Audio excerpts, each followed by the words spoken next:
Today I'm testing match fishing again at Amber Lake for carp. Classic spot with a very classic simple bait combination. And the big question is, where are the fish holding at cold water temperatures?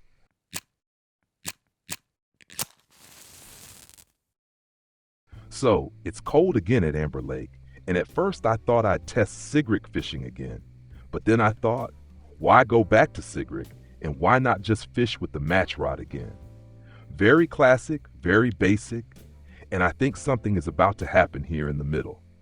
There's already a very slight, cautious nibble from a fish, and just as basic as you regularly see it in the records, that's exactly how basic I am here now. We'll take a closer look at everything in detail in a moment. So, just using dough baits, a very simple setup.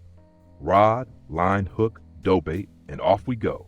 So far, actually completely without any ground bait mix. And there's the bite. Finally something, although very small. Okay, that is of course a fish we absolutely don't want here. But for a test like this, something like that is always interesting as well. So far, I haven't set any line clip. I'm just casting loosely, just behind the water lilies. A very classic, well-known spot for all telescopic rod anglers. Also one of the most important spots here at Amber Lake, because from this small peninsula we have the possibility to reach a bit closer into this deeper area, into this zone that is slightly sunken here. A very predestined spot, especially for fishing with the telescopic rod. And when we look into the records, under telescopic rod, and then just pick any rare and typical fish that exist here at Amber Lake, we repeatedly find this bait combination: corn porridge with honey dough, sometimes corn porridge with earthworm, so relatively basic. Across many different fish, we keep finding the same baits again and again. Even here, right now, completely corn porridge and honey again. So this has been the same bait combination that has been working regularly for years. Now, of course, the big question is, where are the fish holding at these temperatures right now? Accordingly, I've set the floats at 3 different depths, starting at 50 centimeters, then 1 meter depth, and here now, 1 meter 50 depth. Nicely staggered with relatively large steps. And now I'm first testing where the fish are currently located, even during the night. There will be variation, so a difference between the night phase and the daytime phase. It's quite possible that we find some fish further down at night, which then gradually become active higher up again during the course of the day or in the early morning hours. Well, look at that. Actually also at 50 centimeters, something very small though. Yes, but I think at 1 meter 50, there was the next reaction immediately as well. The big question, of course, is how big can the fish get here? And how good is the frequency? At the moment, I'm still completely without any ground bait mix. That means I will most likely introduce a very basic ground bait mix in a moment. However, also with aromas that go in the direction of the bait. Corn will definitely be included, and also components towards honey will be added into the ground bait mix so that we steer even more towards the bait. However, I will only do that starting at 4 o'clock in the morning. That means we still have about 2 hours left now. The night phase is always a difficult phase, especially when carp fishing. Accordingly, I'm not worried at all at the moment. The spot is absolutely classic and works regularly, by the way, also for bottom anglers. So if you want to position yourself here as a bottom angler, that works just as well. And like I said, this bait combination has been found regularly in the records for years. It's one of the most important bait combinations that works consistently well. Also, in terms of variation at the spot, we can keep playing around for a long time. You could theoretically fish 3 spots from one position here, once in the close range at 5 to 6 meters, then towards 10 meters, but also casting 15 to 20 meters is possible. So there are a lot of possibilities here at this position. Now in the night phase, where not much is happening yet, we'll already prepare the ground bait. I'm going to introduce it with the spod rocket in a moment. In the end, it doesn't matter whether you throw the ground bait in as balls with the rocket or as a bottom angler with PVA, it has no influence on how the bait gets into the water. The important thing is that it gets into the water. And even more important, of course, are the components in the feed. We are using corn as bait. Accordingly, corn goes in as the base, and additionally corn again as a component. That means we now already have corn twice. As a second bait, we also use honey, and for that there are also feed pellets, so those go into the ground bait mix as well. In addition, more components from the base ground bait mix for carp are added, including maggots as a protein component. And so that everything is nicely rounded off, we take something from the food store, I'd say just add some oat flakes, and then steer the whole thing even more towards honey. For the aroma, you have two options. Either go even more towards corn or more towards honey.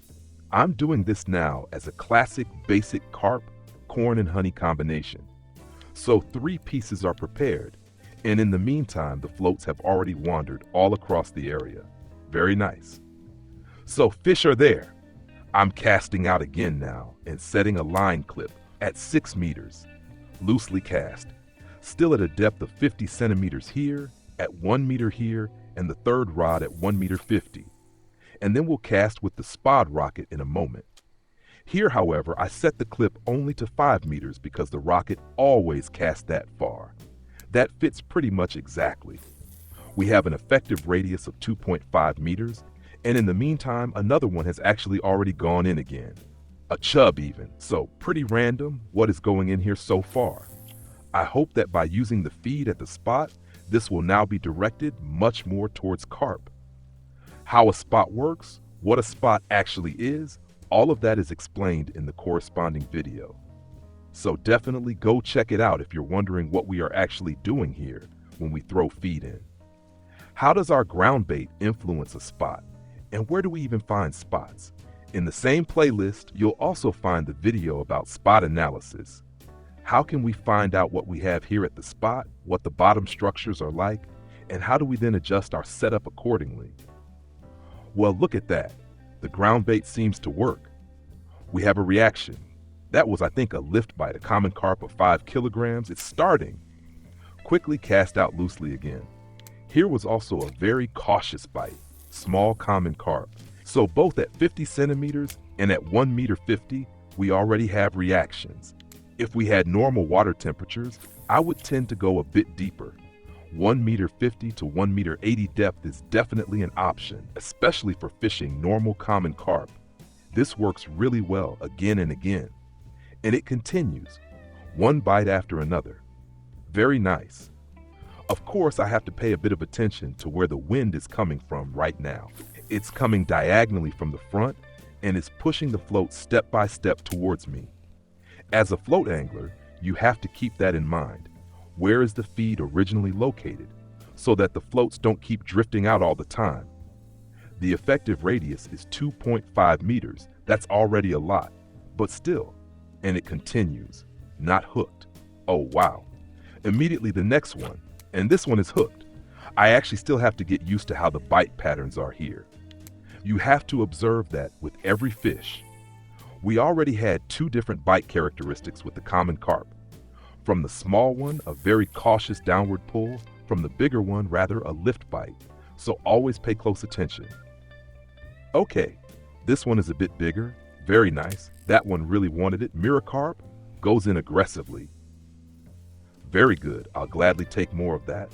Also exactly the right size. At the moment, I'm still thinking about increasing the hook size. We are using relatively simple baits here. If you compare that to boilies, dough baits, potatoes, and all these natural baits are relatively basic. A boilie is much more complex and much more advanced in the game. That means boilies come into play later. These natural baits are basic and therefore keep working well on smaller and normal fish. Boilies are then very specifically designed for big carp. And because these natural baits are so basic, you can also work with a slightly bigger hook. Slightly exaggerate the hook size so that you might get another chance at significantly larger fish. But at the moment, I have to say, the feed mix seems to work. The ground bait is at the spot, the effect is kicking in, the frequency is good. We are now past 6 o'clock, so right in the middle of the daytime phase, and you can already notice a clear difference compared to the night. Now the big question remains, which fish are at which depth? Accordingly, you simply pay attention to where you find which fish. What works best, we then apply to all the other rods. At the moment, however, every depth is actually working here. 50 centimeters, 1 meter, 1 meter 50. It's going really well. The frequency is also very good. As a float angler, you get a really strong frequency. And even better if you stand here with the telescopic rod, because you can land the fish even faster. For me, of course, the big question is there still a possibility to catch a rare fish here? A ghost mirror carp or a ghost common carp, for example, that would of course be really good. So just keep testing and trying a bit more. If the spot is ever fished empty, you can simply move 5 meters further, from 6 meters to 10 meters or 15 meters, and start the whole thing again. After that, maybe move further out again to 20 or 30 meters distance. And when another 2 hours have passed, the spot in front should be active again, and you could restart the whole process. I'll keep pushing a bit further here now, and I'm curious what else will go in. Common carp is definitely there. One more look at the setup.